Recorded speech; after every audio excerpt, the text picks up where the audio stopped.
The gentlewoman from California is recognized for 1 minute.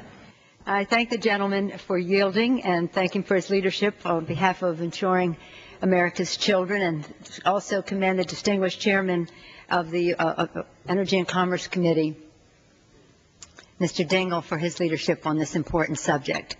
Madam Speaker, I want to acknowledge your exceptional presiding over this debate. You have presided over most of the debate for SCHIP, if not all. I think you're approaching, depending on what happens in the course of this debate, 100 hours of presiding in a very dignified fashion, and I want to acknowledge that because of the importance of this issue. Thank you, Madam Speaker.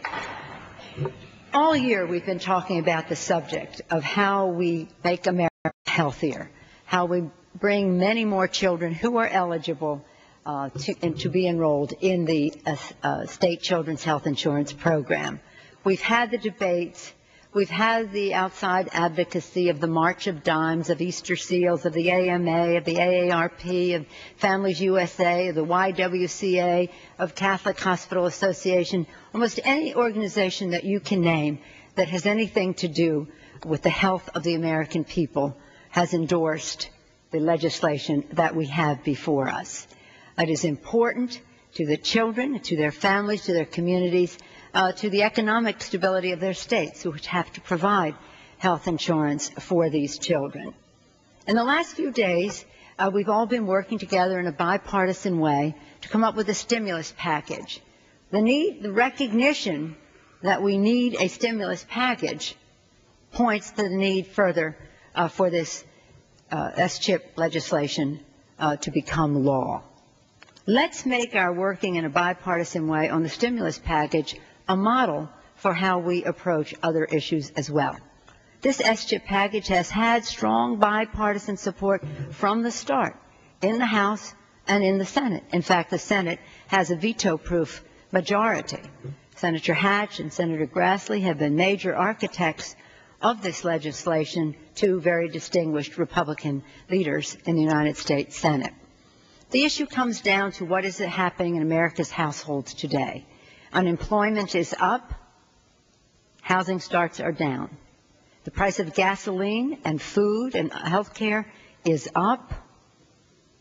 The stock market is down. So the indicators, some that are felt very closely and intimately by America's families, and some that are felt by our economy, all point to the need for us taking a new direction. Direction says, what can we do that is fiscally sound, that meets the needs of the children, that has bipartisan support, and again, strengthens our country by improving the health of our people. One of the things that we can do is, again, take the lead of many children who have come here to advocate on behalf of all children in our country, whether it was through the March of Dimes or Easter Seals or any other organizations, and that is to vote to override the President's veto. Let's remove all doubt in anyone's mind that this Congress of the United States understands our responsibility to children, understands our responsibility to the future. We've had the debate. We know the facts. We know the figures.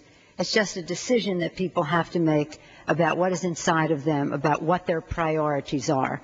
And I hope the message that would leave this Congress is that the message is that we care about children and we care enough about them that we will vote to override this veto. With that, I yield back the balance of my time.